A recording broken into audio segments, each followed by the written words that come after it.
Comme une tasse de café, un show ou un talk show peut aussi remonter votre courage.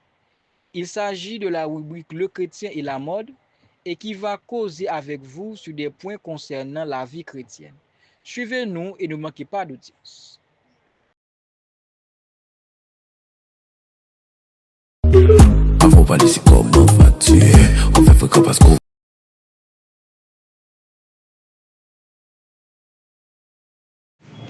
Bonsoir les amis. Aujourd'hui est 15 juin 2026 et c'est avec une grande joie que nous nous retrouvons sur le plateau pour vous parler sur le thème déconstruire la vision légaliste ou uniquement féminine de la pudeur. Et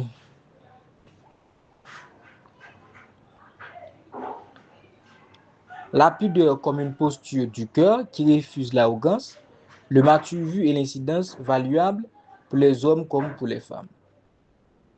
Je reprends. Déconstruire la vision légaliste ou uniquement féminine de la pudeur.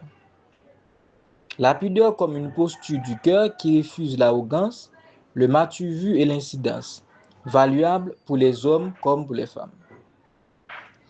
Et avant d'entrer dans le sujet, nous allons prendre une petite pause et après, on revient. Avant pas laisser comment vas-tu? On fait fréquent parce qu'on vois-tu. Un petit coup de poudre, on couille au fou. Bien, merci mes chers amis. Vous avez bien compris avec moi ce que nous faisons vous faire prendre. C'était une petite pause pour se regarder comment nous pourrions amener la rubrique. Pour bien comprendre cette vision, il faut faire un saut en arrière et regarder comment notre époque a fini par rétrécir le sens d'un mot magnifique.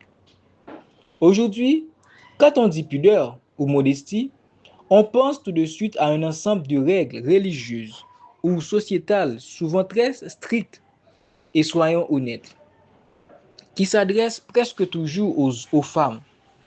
La longueur d'une jupe, la profondeur d'un décolleté. Déconstruire cette vision, c'est dire non la pudeur. Ce n'est pas une affaire de tribunal ou de centimètres de tissu, et ce n'est pas non plus le problème exclusif des femmes.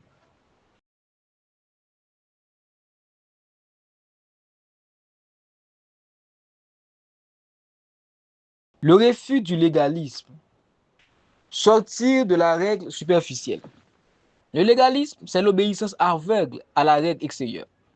Si le règlement dit « couvrez vos bras », le légaliste couvre ses bras et se croit pudique. Mais c'est une illusion. On peut être habillé de la tête aux pieds selon les normes les plus strictes et, en même temps, dégager un mépris royal pour les autres, une arrogance immense ou un besoin maladif d'être admiré. La pudeur légaliste n'est qu'un déguisement. La vraie pudeur ne commence pas sur la peau, elle commence à l'intérieur. Une posture du cœur. Si la pudeur est une posture du cœur, cela veut dire que c'est un état d'esprit, une manière d'être au monde. C'est l'art de savoir modérer sa propre présence pour ne pas écraser celle des autres. C'est refuser trois pièges modernes. Premièrement, l'arrogance. Deuxièmement, le m'as-tu vu.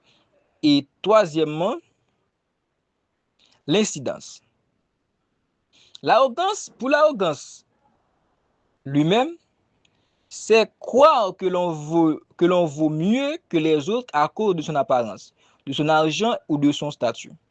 Pour le m'as-tu vu, ce besoin constant, presque toxique aujourd'hui avec l'ère des réseaux sociaux, de mettre sa vie, son corps et son ego en scène pour mendier des regards et de la validation. Pour l'incidence ou l'indécence de l'impact, c'est le manque de considération pour ce que notre comportement provoque chez l'autre.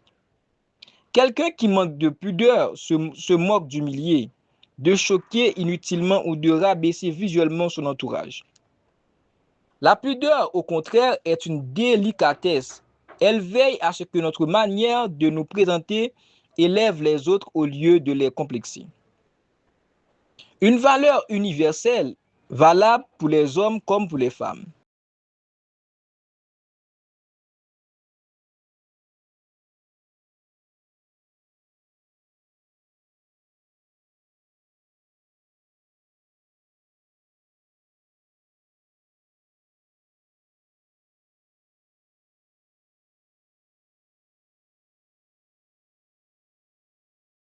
En Occident comme ailleurs, on a historiquement délégué la gestion de la pudeur aux femmes, dédouanant les hommes de tout effort de retenue.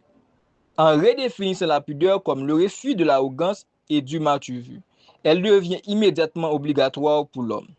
Un homme qui fait étalage de sa puissance, qui parle plus fort que tout le monde pour dominer l'espace, qui utilise ses vêtements ou ses possessions pour écraser ses pairs, cet homme manque cruellement de pudeur.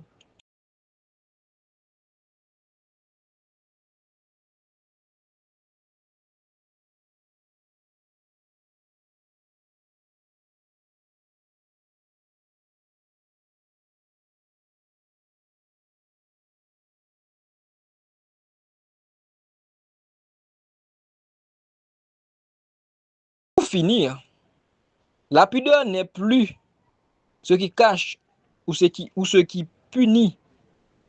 Elle devient la gardienne de la dignité. Elle dit simplement, je m'estime assez pour ne pas avoir besoin de hurler visuellement ou socialement pour exister à tes yeux. Et cela, c'est le sommet de la classe pour un homme comme pour une femme.